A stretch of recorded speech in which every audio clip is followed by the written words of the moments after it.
te redis, je peux dire ce que je veux. Oui, vous êtes chez vous. Merci Laetitia Gaillet. À tout à l'heure, 13h les infos, et Laetitia de revenir à 14h.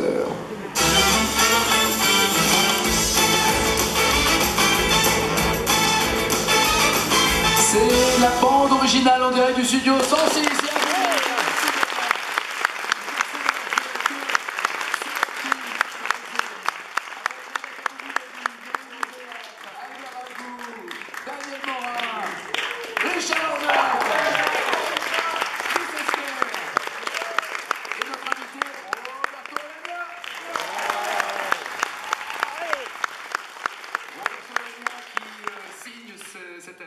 L'album qui sortira lundi seulement, qui s'appelle Ma vie est un opéra, dans lequel il y a Manon Lescaut.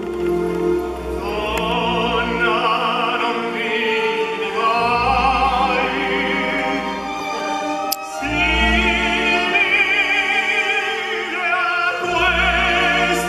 vous voulez l'entendre fort, achetez-le, vous l'aurez chez vous. Si, Cabal est un... Bah oui, ça s'écoute fort.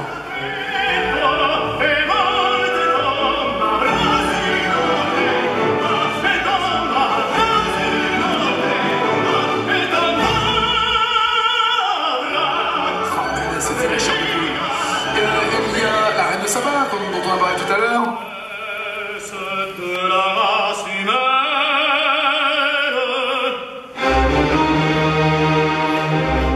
l'orchestre de Londres, ça fait peur. Ah, ou alors Pagliacci, on dit comment? Pagliacci? Pagliacci. Roberto Alagna.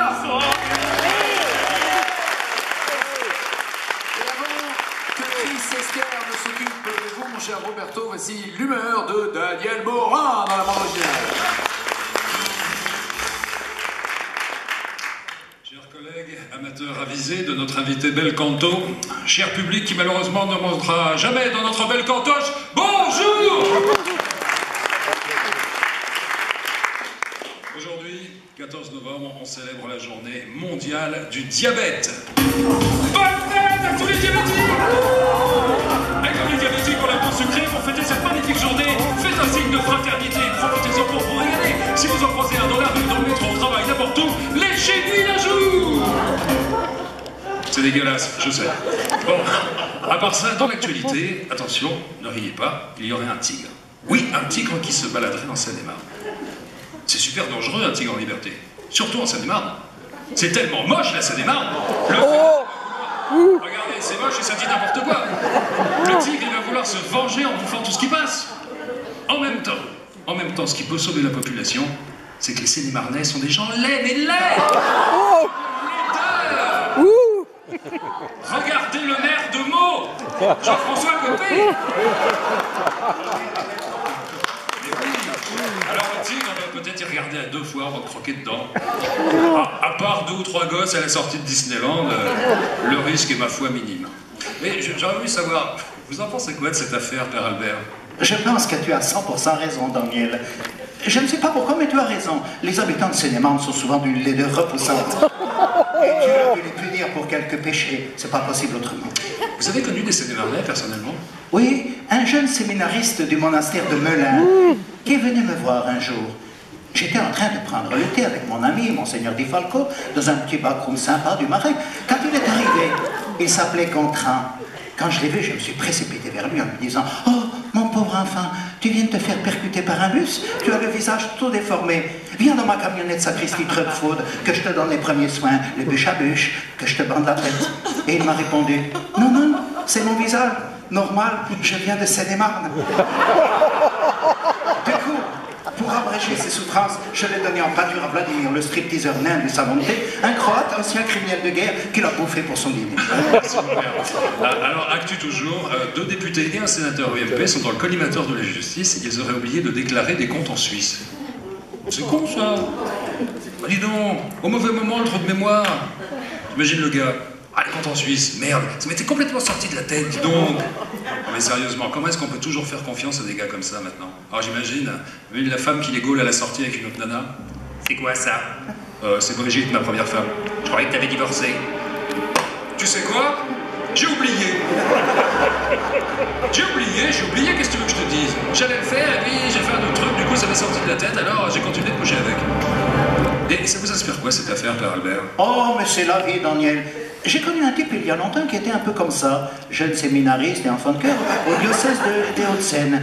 Après la quête, il gardait le pognon des oboles, et quand je le gaulais, le petit fumier me disait « Ah zut, j'ai oublié de rendre l'oseille ».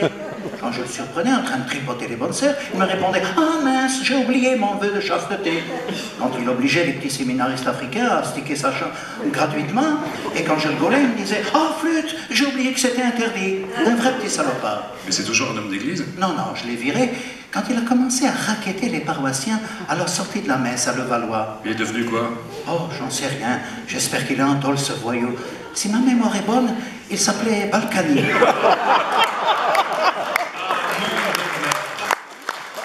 mon père. Alors, avant de se séparer, j'aimerais évoquer une révélation curieuse. Une révélation qui a eu lieu en direct à la télé dimanche dernier. C'était pendant l'émission Le Jour du Seigneur. Là, un jeune séminariste s'exprime librement sur la solitude des prêtres. Un peu trop librement peut-être, écoutons un extrait. Les prêtres se rencontrent assez régulièrement pour partager sur ce qu'ils vivent au quotidien. Et même si on est peu nombreux, voilà, on se serre les couilles. Les couilles. On se serre les couilles. On se serre les couilles. Non mais, du coup, Père Albert, j'aurais eu le sentiment sur ces promos. Qu'est-ce qui s'est passé dans la tête de ce jeune séminariste pour faire un lapsus pareil? Mais la vérité, Daniel, la vérité, c'est que ce n'est pas un lapsus. C'est plutôt une tradition. Une tradition? Absolument. Une tradition qui a débuté dans les monastères de montagne. Là-haut, sur les cimes, il fait très froid l'hiver, vous savez. Alors, quand il fait froid, on se rassemble entre prêtres et on se réchauffe en se resserrant. Et puis, une chose en entraînant une autre, les mains se promènent, elles trottinent, et hop, oh, pardon mon frère, je craque ces vos couilles là dans ma main. Ça fait rire toute la compagnie et ça met une chouette ambiance. Tout le monde finit à poil dans les douches et du coup on n'a plus froid. Maintenant que le chauffage central existe, ça continue quand même? Ah oui, c'est resté comme une tradition.